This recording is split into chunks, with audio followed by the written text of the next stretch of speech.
Wala kayong kailangang bayaran kahit single dollar, single cents sa amin, but bibigyan pa namin kayo ng I am happy to announce that Kikumoto Immigration Firm has once again partnered with the government of British Columbia and Student Aid BC to offer the BC Access Grant. So, BC Access Grant is a financial aid program by the government of British Columbia that helps students pay for college or university through grants. So, grants would mean free money and loans, which is repayable after 6 months upon graduating, and repayable siya for a period of 10 years, and it's 0% interest. So, paano nga ba ito nag-work? You are allowed a maximum of 10,000 Canadian dollars as the grant.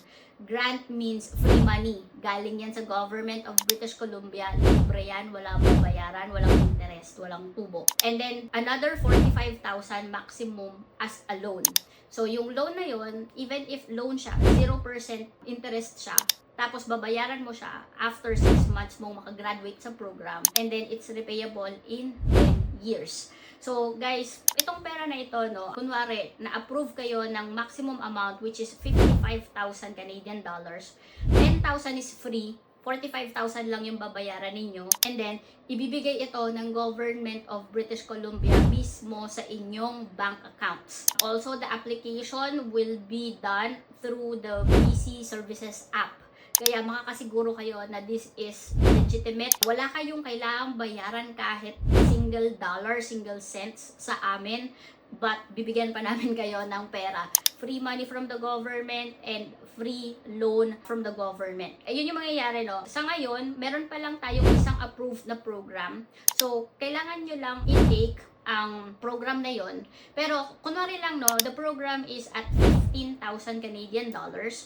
Pero makakakuha kayo ng maximum amount of 55,000 Canadian dollars. The money will be given to you directly by the government of British Columbia. Ipapasok ko yan sa bank account ninyo. I am not promoting this, but most people na nagtitake nito, they take advantage of it. Kasi kung kukuha kayo ng loan sa bangko, use it for whatever, like gusto nyo mag-business, pakitain ninyo yung pera na makukuha ninyo, o kaya naman ipanggastos ninyo. Kunwari, meron kayong malaking utang at kailangan ninyong bayaran nyo para hindi na kayo nagbabayad ng tubo doon. So that's really helpful. Kunwari, meron kayong kailangan ipa-repair sa bahay ninyo, or meron kayong kailangan pagkagastusan. Kunwari, bibili kayo ng sasakyan na fuel efficient dahil ang mahal-mahal ng gasolina ngayon. All those sorts of things, walang pakialam si Government of British Columbia kung saan ninyo gagastusin, so long as natapusin ninyo yung program na ititake ninyo. What's gonna happen if, for instance, bumaksak kayo sa program, o kaya naman ay hindi nyo tinapos ang program? So the only worst thing that could happen would be yung 10,000 na free money,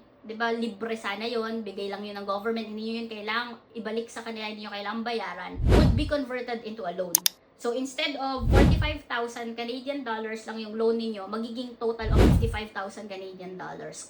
For some people, they are okay to do it. Why? Kasi free money naman yon, and also like 0% interest naman. Ay, hindi ko na iti-take yung program. Gagamitin ko na lang to, mag-business ako, bili ako ng sasakyan para matipid. Kung ano man, at least 0% interest siya, and also payable in 10 years pa. Guys, this will be paid sa government of British Columbia, hindi po sa Kikumoto Immigration Firm, and also the money and the application will be done through the BC Services app. Kami lang yung parang kumbaga tutulong sa inyo on how you can avail the grant.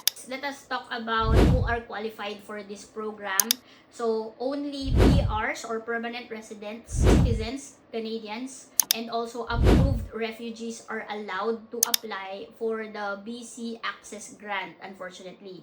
So, yung mga temporary resident visa holders, unfortunately, hindi po kayo kasali dito sa program na ito, because the government is now trying to help and is answering to the cry of the Canadians and the PRs, and also yung mga approved refugees, no?